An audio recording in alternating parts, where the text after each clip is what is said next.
going on, everybody? Welcome to another episode of Fandoms Anonymous. We are here today to talk about a shockingly, surprisingly good show. A show that really wasn't on my radar. A show that I saw the trailer. I was like, okay, this looks good, but what are they going to do? Because we know what this is. You probably already know what I'm talking about. I'm talking about The Gifted on Fox. Now, of course, we knew that it was going to be centered around the X-Men universe, centered around mutants with powers, dealing with what mutants have always dealt with in the comics, the animated series, and as well the X-Men movies as well. So I went into this like, okay, I'm gonna go ahead and watch it. I'm gonna see the first episode, see what I think about it. There's some other stuff that came out with the first episode last week, but we're not gonna talk about those people. They're in another breed by themselves. So just check out my review I did earlier. But anyways, The Gifted, show about mutants. They're being oppressed, like I said, as always, throughout the history of Marvel Comics, as far as the X-Men and mutant kind are concerned. It's filmed in Atlanta. A lot of things are being filmed in Atlanta, including the MCU movies and, of course, now The Gifted. And I was shocked by that. Or it could be filmed somewhere else and they're just calling it Atlanta. So we don't know. So when I saw who the writer was and I actually watched the full episode, I said, no wonder this show is as good as it is. So yes, The Gifted is very, very good. We're going to talk about some spoilers, but the writer is Matt Nix. Now, if you remember Matt Nix wrote one of the greatest shows of all time that I have binged the entire full series more than one time. Burn Notice, the story of Michael West. And my name is Michael Weston, and I used to be a spy. You know what I'm talking about. So we start the show off. Blink was on the run. Now we saw Blink in Days of Future Past, but this is a whole different actor, whole different universe. Of course, X-Men is all convoluted. Lorna was another one of the mutants that came to rescue them along with Marcos and Sunspot. She was arrested by the police. Since when did the police get involved in arresting and finding and hunting mutants? That puzzles me. Maybe we'll get to that later. There's a mutant detention center, and in where a lot of mutants are being held, and the police are in charge of that. And we found out that there is another organization called Sentinel Services. Now, you're hearing that first word, Sentinel. We know Sentinels were the beings or robotic beings, big, tall skyscraper beings that will come and kill all mutants or try to capture them, that we saw in the animated series and some of the movies as well. The way the powers are realized in the show are visually stunning. They show a lot as far as with hand movements. They're not blanking anything out. You see the powers. You see Lorna when she's manipulating things. You see the girl Lauren when she's manipulating things with the air and movements and whatnot. You see Andy, how he's able to concuss structures around him. You see everybody being able to actually use their powers. They're not going cheap on that. They're not.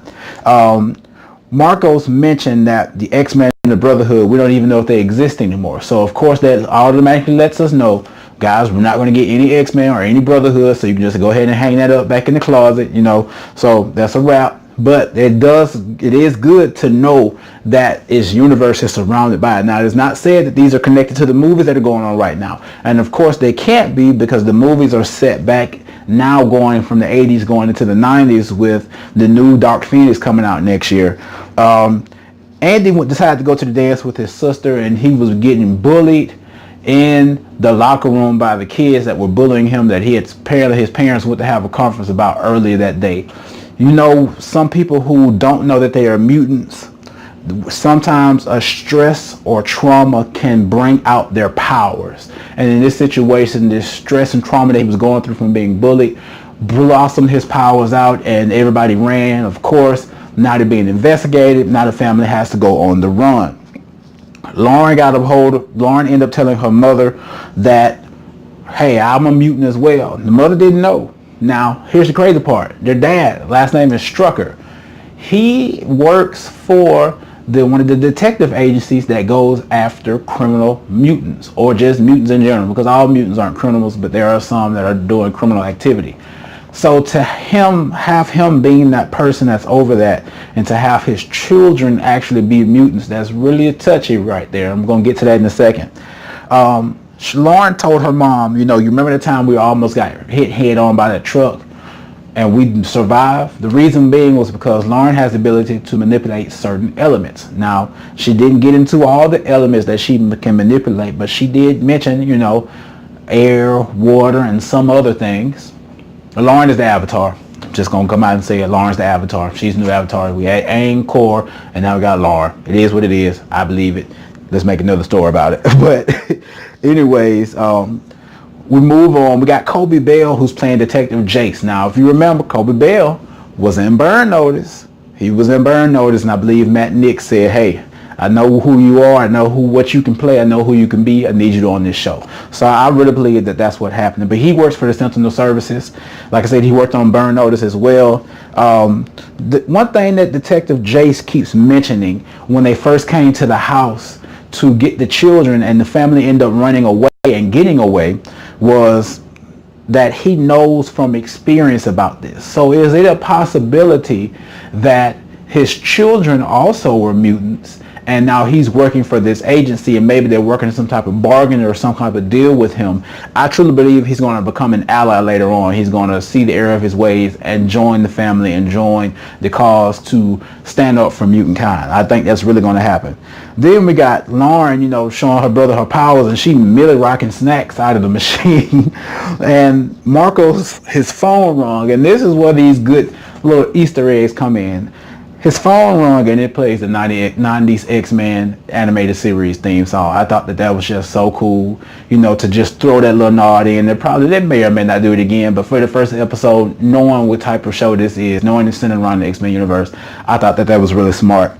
Strucker contacted Marcos for help and told him that Lorna was pregnant. Now, Marcos and Lorna are together, found out that she's pregnant because, you know, they do a medical examination when they bring mutants in and whatnot. And he's using the help of Marcos, and Marcos is using Strucker to make sure that Lorna stays safe. So Marcos is going to help Strucker and his family get away. Okay? Here's the funny part.